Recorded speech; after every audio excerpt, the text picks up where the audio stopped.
You may have heard rumblings recently of a Super El Niño on the way for later 2026 and into 2027. But what do we really know right now, and how much can we lock in about this forecast? Well, the answer is not a whole lot. You see, we are still underneath a La Nina phase out there, as seen in this graph put out by the Climate Prediction Center earlier in February, highlighting 90% confidence that La Nina phase will continue January, February, and March. Now, as we head later on into the year, there is the expectation that that gray bar takes over as the highest probability, neutral phase. We are expected to come out of this La Nina period. And there's great agreement on that. Now, as we head later down the line, that's when you see that red bar grow. As we get into the time frame of July, August, September, that 3-month period is when the El Nino phase is the most likely outcome.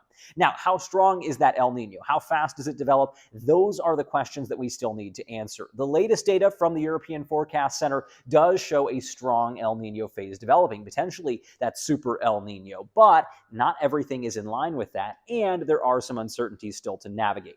We'll get new data from the Climate Prediction Center on Thursday, March 12th, and that will help us understand anything new seen by these American forecast tools. And we'll also remember that there is a period of uncertainty and difficulty in forecasting that comes at this time of year.